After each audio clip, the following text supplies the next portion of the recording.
Consider again that pale blue dot we've been talking about. Imagine that you take a good long look at it. Imagine you're staring at the dot for any length of time.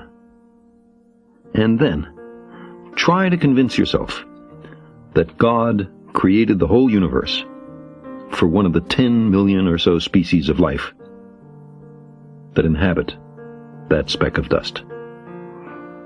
Now take it a step further.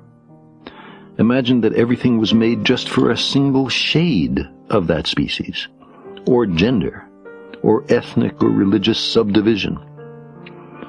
If this doesn't strike you as unlikely, pick another dot.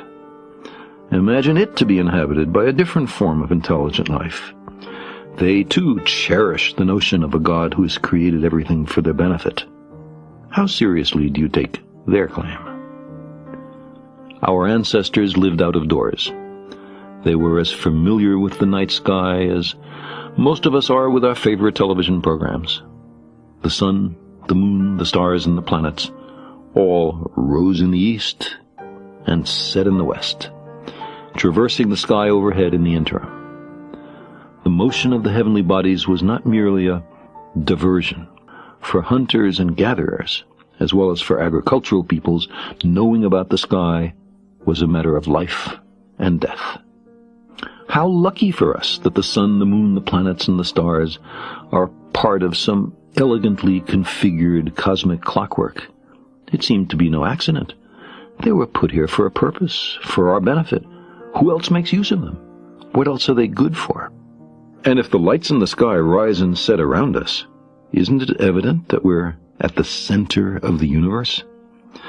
These celestial bodies, so clearly suffused with unearthly powers, especially the sun, on which we depend for light and heat, circle us like courtiers fawning on a king.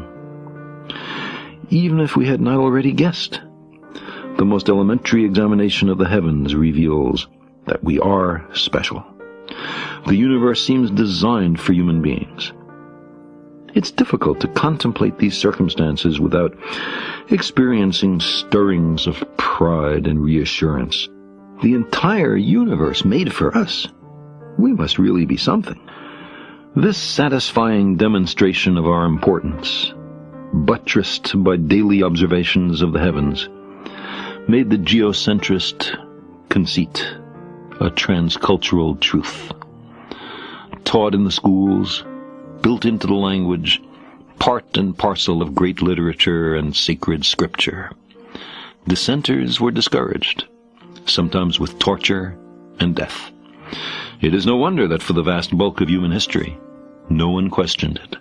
Aristotle, Plato, St. Augustine, St. Thomas Aquinas, and almost all the great philosophers and scientists of all cultures over the 3,000 years ending in the 17th century bought into this delusion.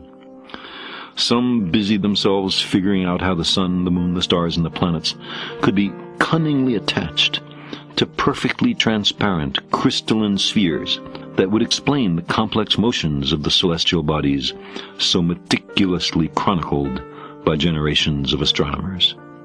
Never mind how many kings, popes, philosophers, scientists, and poets insisted on the contrary.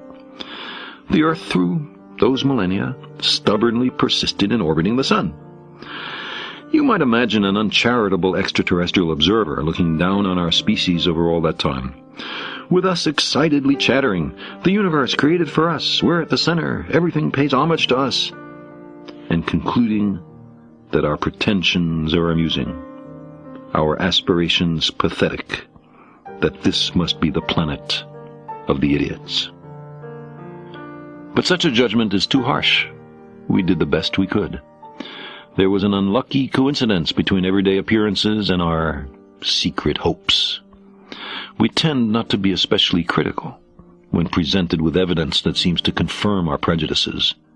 Philosophy and religion cautioned that the gods, or God, were far more powerful than we, jealous of their prerogatives, and quick to mete out justice for insufferable arrogance. At the same time, these disciplines had not a clue that their own teaching of how the universe is ordered was a conceit and a delusion. Every other proposal, and their number is legion, to displace us from cosmic center stage has also been resisted, in part for similar reasons.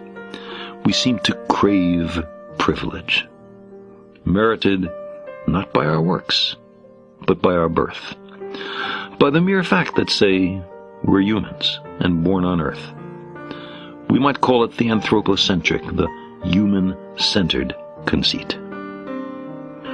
This conceit is brought close to culmination in the notion that we are created in God's image.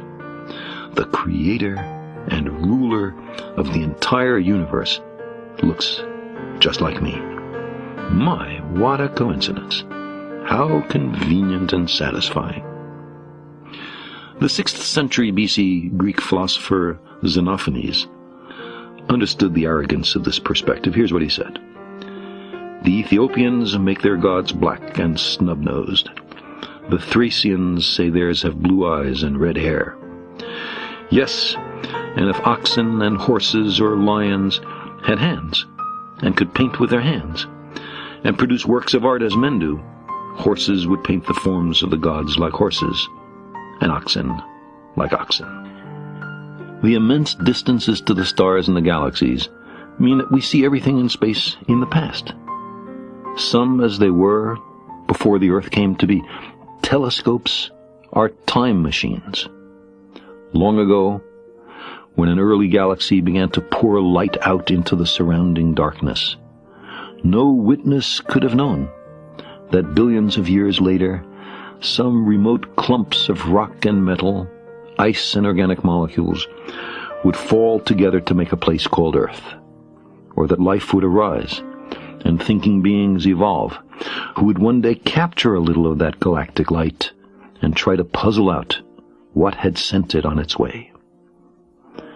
And after the Earth dies, some 5 billion years from now, after it is burned to a crisp or even swallowed by the sun, there will be other worlds and stars and galaxies coming into being, and they will know nothing of a place once called Earth.